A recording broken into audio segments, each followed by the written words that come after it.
Hey guys, this is Miriam at High Life Auto. I am out doing a video test drive on a 2011 Chevy Silverado. If you've never been on my video test drives before, the way it works is I drive the vehicle on video and I tell you what I see, hear, think, smell, and feel to give you the best indication of being in the driver's seat without actually being in the driver's seat. I'm not a mechanic and this is not meant to be a 182-point inspection. Rather, this is meant to be a sneak peek into how the vehicle drives and any potential issues I notice as we're going along. So we'll take a look around the vehicle and then we'll go for a drive. And it just started raining, so we'll kind of see how fast this goes. All right, here we go.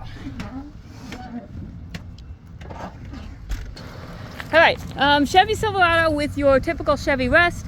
They put on those aftermarket wheel covers. Not gonna lie, there's probably rust under there because that's what Chevys do in the Midwest. That's what Chevys do. Chevys are known for. So there's rust on the wheel wells. It's kind of hidden, but it's kind of popping up over it. There's rust on the cab corners. There's rust on the wheel wells.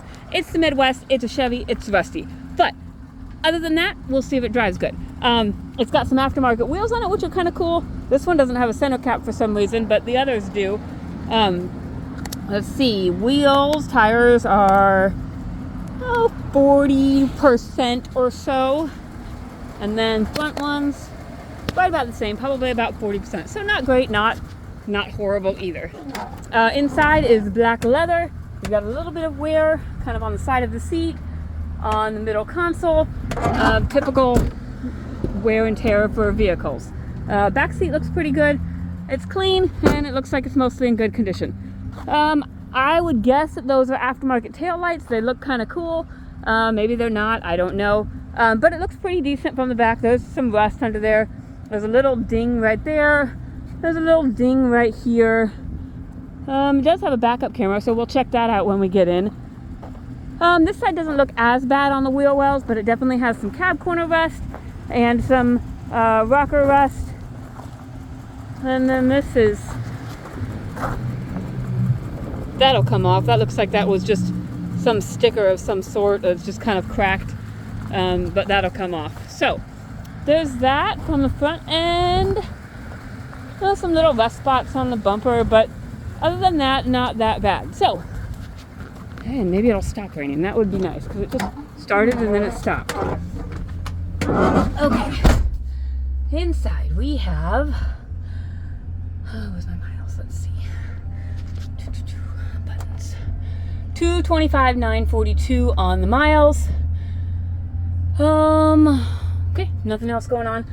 Here is what the auction said. The auction said, okay, we'll check this out. The auction said there's a possible engine tick, an exhaust noise, and then the OBD2 shows intermittent oil pressure sensor code. So right now there's no check engine lights on. I'll plug in my scanner and we'll come up and listen to the motor and see if we hear anything. It's probably just the Chevy tick. It's not and the exhaust noise, that's, again, if you've got rust on the body, you're gonna have rust on the exhaust, so you're gonna have an exhaust noise. All right, so they said engine tick. Take a listen, see what you see.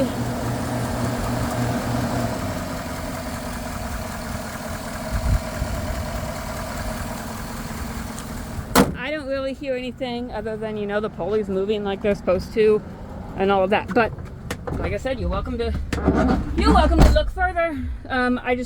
We want to be transparent and tell you what we know. That's what the auction told us. So whether it's there or not, we're going to tell you. So they said intermittent oil pressure sensor code. We will check that. Right now we have 0 DTCs. I can check the live data and see if we've got oil pressure, but you can see right there, oil pressure is there. And I know that these Chevys, this generation of Chevy and GMC, that oil pressure sensor goes all the time. It's that's one of the most common things, and it's a super easy replacement. So 95% chance it's just the oil pressure sensor because that's the thing that goes on these. So radio, you can hear that it works. Air conditioner works. It about blew me out of the car when I turned it on. I turned it on max and it was ice cold and it was awesome. So air conditioner works very well. Windows. Driver's side window works. Passenger side window works. Rear passenger side window works. and rear driver's side window works. We will get up here and try to avoid this median in the road. We will check our 4-wheel drive, and this one has the auto feature. So if the roads are just a little bit iffy, you can put it in auto and it will engage 4-wheel drive when it feels like you need it. I've got the 4-wheel drive engaged. Other than that light there's no real light that says whether it's engaged or not. But, ooh, there's a bump there. It is engaged. Okay, put it back in 2. And let's go for a drive. And we'll keep an eye on our oil pressure, but also this one drove in from the auction. And I know the auction isn't super far away, but it is 35 minutes away. So let's see if I can do onboard monitoring for the oil pressure sensor. I cannot. Okay, so let's see. Data stream. Let's see if that's got it.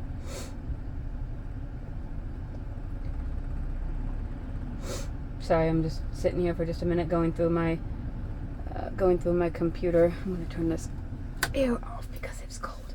It does have adjustable pedals if you are extremely tall or extremely short, just so you have it if you want. Short-term fuel, long-term fuel, fuel pressure, vehicle speed.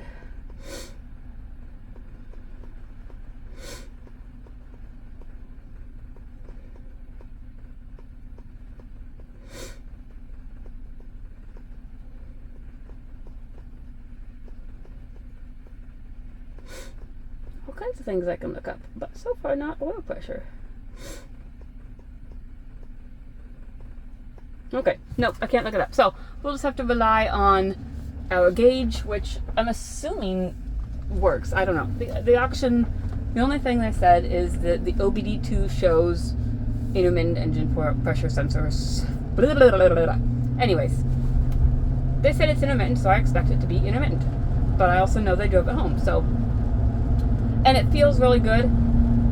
It drives very well. It's got good power.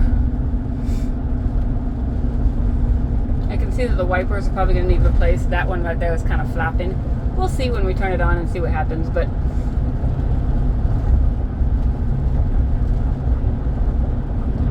it's driving very well. It's smooth.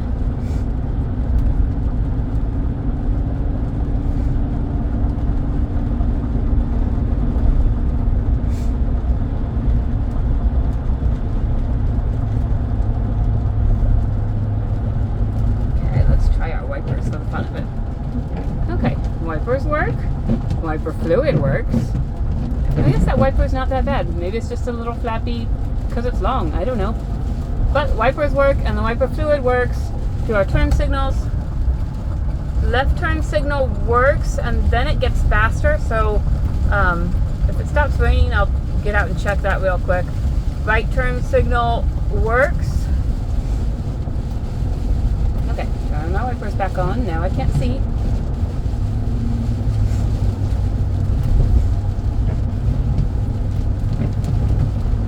I don't hear any suspension noise.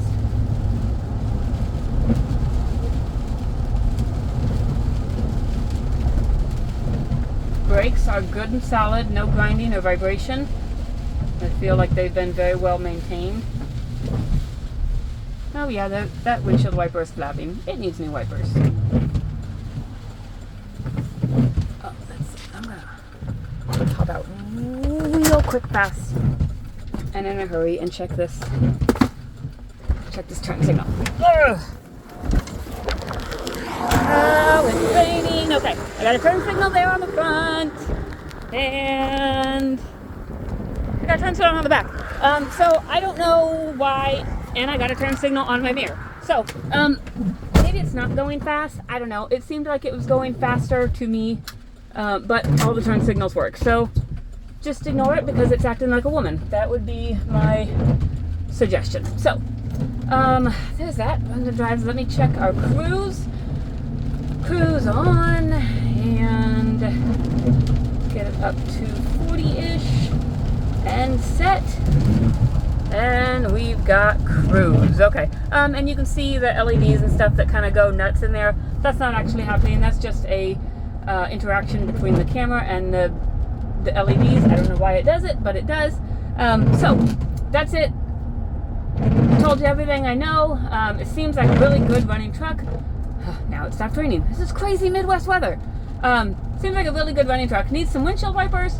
Has a couple codes. We'll see if that engine oil pressure light comes on. But you know, even if it does, like I said, it's probably that dumb sensor. We've probably replaced half a dozen of them in the last 15 years.